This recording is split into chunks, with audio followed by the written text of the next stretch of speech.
cha-cha, télé-cha-cha. Comme un cheval, croucha, croucha. Comme chi, comme cha, lola, lola. Yeah, yeah, hacha, yeah, yeah, hacha. Salut! À Hollywood, la mère de Lola poursuit sa carrière triomphale. Après avoir chanté dans les plus célèbres casinos de Las Vegas, maman vient d'être la vedette d'un grand film, Marilyn Crusoe. Nous allons vous en présenter un extrait en exclusivité. Je suis fière d'être sa fille. Il y avait 10 jours que j'étais naufragée sur cette île déserte. Manque de chance. Mon seul compagnon était un perroquet muet. Allez, Coco, dis-moi quelque chose. Malgré tous mes efforts, son bec restait clos. Mais un matin sur la plage... Oh! Une empreinte de pneu!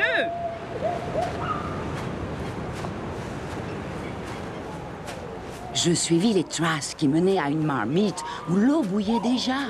À côté, ce malheureux d'Andrevy qui attendait de passer à la casserole. Viens, d'Andrevy. Je ne supporterai pas que l'odeur du caoutchouc brûlé empoisonne mon île. Bye bye, Coco.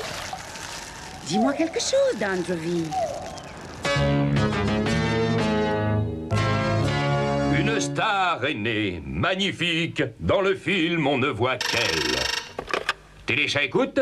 Ici Albert, le dictionnaire. Je vous appelle pour vous annoncer la bonne nouvelle. Quelle bonne nouvelle? Un prophète est né. Dans la clairière, on ne voit que lui. Et je suis fier d'être son disciple. Qu'est-ce que vous racontez, Albert? Vous êtes tombé de la bibliothèque? On m'avait jeté parce que je perdais mes pages. Et dans la poubelle, j'ai rencontré un trognon de pommes, membre de la secte. Arrête, oh le gars! Arrête, oh le gars! Bon, ça va, merci, on vous écrira.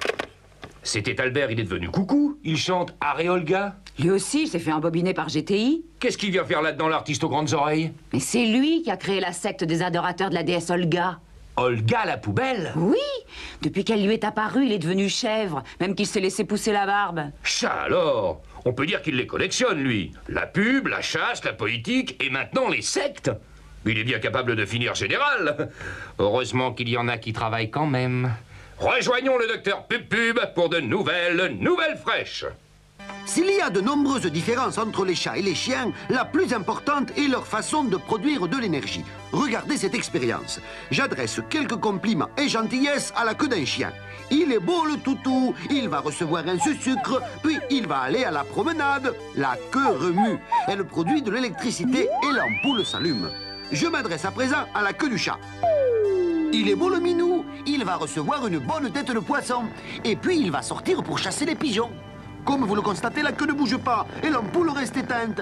On entend à peine un petit ronronnement. En revanche, si je lui dis « Tu pues du bec, espèce de stagapus, feignant, hypocrite, voleur, rends-moi mes 500 balles !» L'énergie de la colère met la queue en mouvement, la lampe s'allume.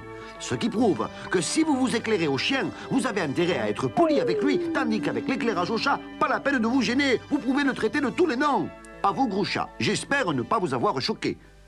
La science ne me choque jamais, elle m'amuse. Qu'est-ce que vous dites de ça, bon moment? Ah, si tout le public était comme les chats et les chiens, ce serait facile de savoir ce qu'ils pensent. Trop d'objets n'ont pas de queue et quand ils en ont une, ils ne la remuent pas. Chalut, à demain si on veut bien. Chalut, chalut, à téléchat. Chalut, gros chat, chalut, Lola. Chalut, les chats et les choix chauds. Yeah, yeah, hacha, yeah, yeah, mambo.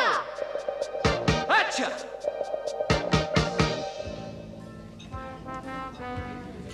Salut Léon, ça boum? Comme ci, comme ça. On fait une petite partie de cartes? Oh non, je dois filer.